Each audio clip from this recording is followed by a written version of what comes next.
Today I woke up and thought, let's do something really dumb. So I went online and searched for hundreds of various LEGO knockoff products, and while some were obviously bad, others looked intriguing, and I just couldn't wait to get my hands on some of these inferior products.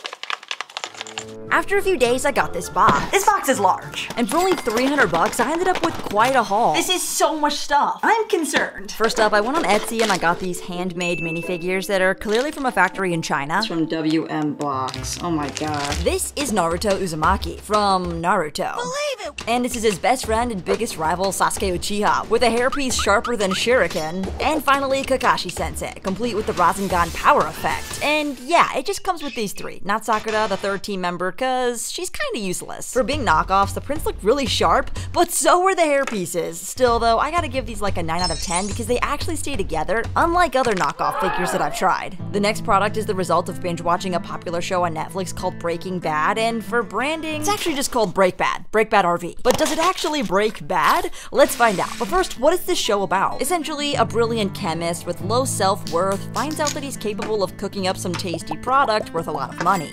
I'm talking about that rock candy, and since making it is like super illegal, the chemist Walt and his semi-delinquent partner Jesse buy this RV and turn it into a super secret lab. Jesse, we need to cook. This is something that LEGO would obviously never make due to brand values, and despite the figures not fitting in any of the seats and being pretty frustrating to build, it does look the part, so I have to give it a solid 8 out of 10 for Fago standards. And what better build to do after an RV than a 7-Eleven for that gas guzzler? And I was hopeful on this one. I mean, this is the picture I was going off of. And better yet, it's not even a 7-Eleven, it's a Gulp and Go.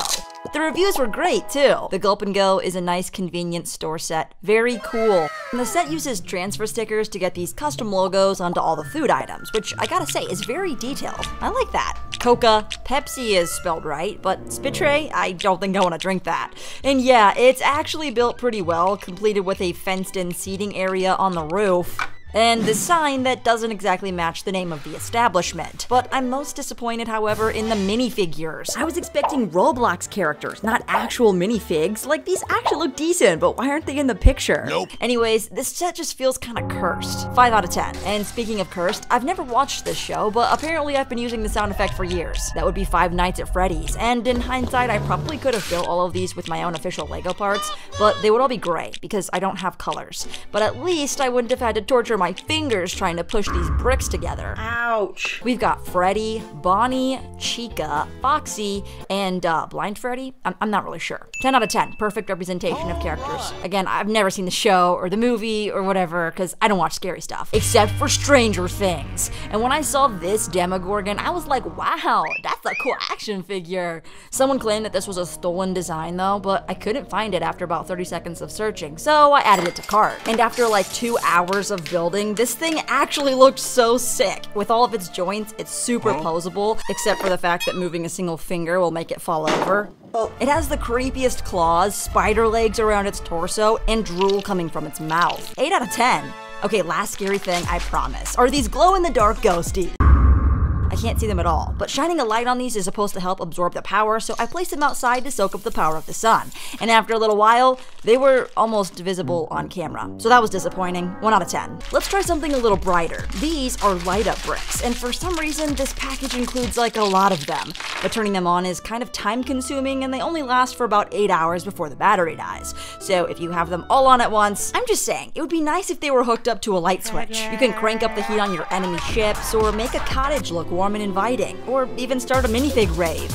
I suppose in some set these could be useful, so we'll give them a 6 out of 10. Now, as I said in the beginning of this video, there are a lot of knockoff ideas, and LEGO has a theme called LEGO Ideas, where this typewriter was released. Only, it costs $250. This typewriter is only $30. And what I failed to realize until I opened up the box was that it was made entirely of mini bricks. And I thought at least the letters would be actual pieces. Nope. Those were stickers too. Just look at how tiny these axles are. I wouldn't even force my kid to do this. 0 out of 10. Did not attempt.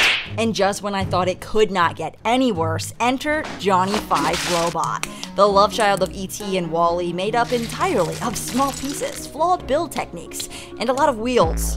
By the time I had finally clicked together every single tread piece, I realized I had been lied to. The heck is this? You see, the instructions not only said he would have a funny expression, It said there was a laser and a motorized drivetrain, all three of which were false claims. In fact, the thing barely stays together, let alone drives itself, which is why I'm giving this set a 10 out of 100. Up next is a far superior robot, and one I would have loved to see as an official LEGO set, and it's IG-12 from Star Wars The Mandalorian. Baby Grogu, being the cute little frog lover he is, can't move very fast. Wait for me, I got little legs! So they repurposed the IG-11 assassin droid and outfit it with a cockpit for little Grogu himself. The instructions, however, are just so backwards, and the build was not fun. Oh no. Ugh. Oh my god. What? So goofy. But after an entire masterclass in frustration, I give you IG-12, complete with leg wires, a cozy cockpit, and 2 really cool blasters that kinda stay in his hand. This build doesn't stay together very well. Displayable, 8 out of 10. Playable, 1 out of 10. Another movie reference that totally isn't copyrighted are these ice wolf claws. They're icy because they're blue. And when I saw these, I just knew it would solve all my problems. Built with solid knockoff Technic, pretty legit build techniques, and powered up by very thin rubber bands. These wolf ice claws will have you locked and loaded to take on your worst enemy. Yep, so I reinforced the rubber bands a little bit more to make it stronger, so Let's see if it'll cut.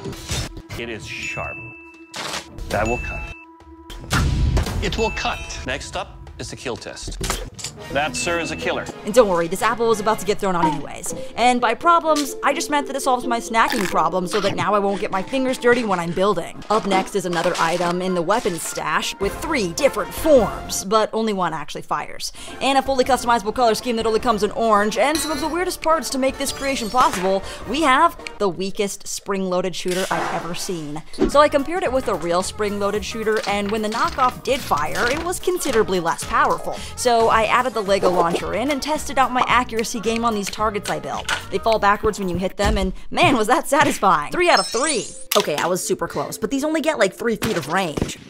On to the next one. Inside this box is another box, and inside this controller was an empty slot. So I grabbed some batteries, charged up the drone, and hired a professional pilot so that I could film. Because as it turns out, it's very hard to fly and film at the same time. He's definitely a better flyer than me though, so I challenged him to make a pig fly. And there he goes! Piggy is okay. Then I got the idea to spring up an undercarriage to give some minifigures the ride of their life. So I grabbed some aliens and sent them back to where they belong. That's so high! I can't even see it on the camera anymore. Then we wanted to see how many figures we could fit on there, but the battery was dying and it just flew sideways, causing Bob to get all scuffed. Bro's got that low taper fade. After we charged it up, we got like 4 figures on there, but it was struggling and did not end well. But don't worry, the figs are okay. But we still have 2 more sets, and I got some extra army men for this one because we're gonna need them. This set has a ton of spots for weapons and supplies, a second floor with the tower, and some precariously placed missiles. Now with our army getting loaded up into the base, it's time to build some heavy artillery. So let's do it.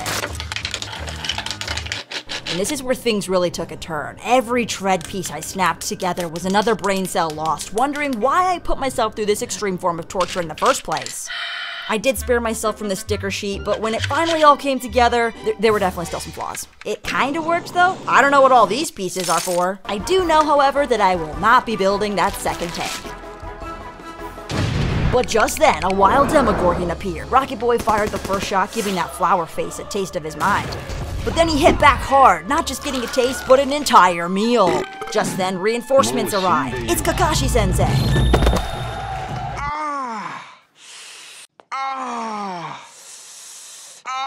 Freddy and his men come charging in, whacking soldiers left and right. But wait, Ash has entered the fray, and Pikachu! Ash catches a wild Chica, and Naruto and Sasuke help to even the odds. But Flowerface takes out the tank.